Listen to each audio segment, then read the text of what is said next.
बहुत बहुत पुराने समय की बात है। देवता और असुर इस संसार की दो शक्तियां थे। देवता सच्चाई, नियम और धर्म के मार्ग पर चलते थे, जबकि असुर अपनी ताकत और अहंकार पर भरोसा करते थे। एक बार ऐसा हुआ कि देवताओं की शक्तियां धीरे धीरे कम होने लगी। देवताओं के राजा इंद्र कमजोर महसूस करने लगे और स्वर्ग की रक्षा कठिन हो गई। तब सभी देवता मिलकर भगवान विष्णु के पास गए और उनसे सहायता मांगी। भगवान विष्णु ने देवताओं को समझाया कि अमृता और शक्ति पाने के लिए उन्हें अमृत की आवश्यकता है। यह अमृत क्षीर सागर यानी दूध के समुद्र में छिपा हुआ है। उसे पाने के लिए समुद्र मंथन करना होगा। लेकिन यह काम इतना बड़ा था कि देवता अकेले नहीं कर सकते थे। इसलिए भगवान विष्णु की सलाह से देवताओं और असुरों ने आपस में मिलकर समुद्र मंथन करने का निर्णय लिया। समुद्र मंथन की तैयारी शुरू हुई। मंदराचल पर्वत को मथनी बनाया गया और वासुकी नाग को रस्सी की तरह इस्तेमाल किया गया।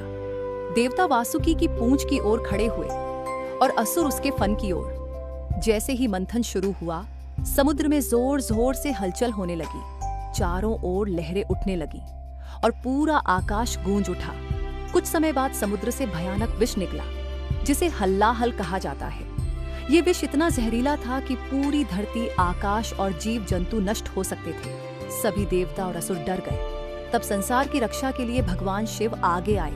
उन्होंने उस विष को पी लिया, लेकिन उसे अपने कंठ में ही रोक लिया ताकि वह शरीर में न फैले। इसी कारण भगवान शिव नीलकंठ कहलाए। ये त्याग और बलिदान का महान उदाहरण था। मंथन फिर से शुरू हुआ। अब समुद्र से कई अद्भुत और चमत्कारी वस्तुएं निकलने लगी।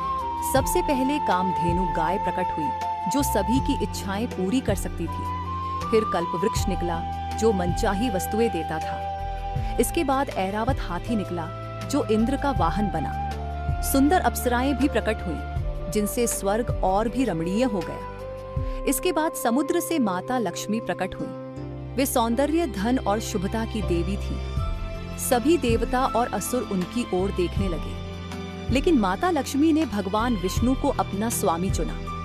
ये देखकर देवता बहुत प्रसन्न हुए और असुरों के मन में ईर्ष्या भर गई। अंत में धन्वंतरी भगवान प्रकट हुए, जिनके हाथ में अमृत से भरा कलश था।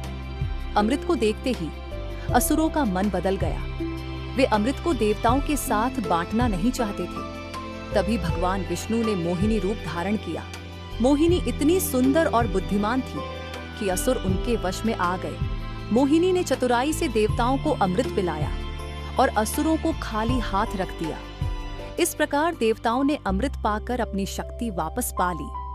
स्वर्ग फिर से सुरक्षित हो गया और संसार में संतुलन बना रहा।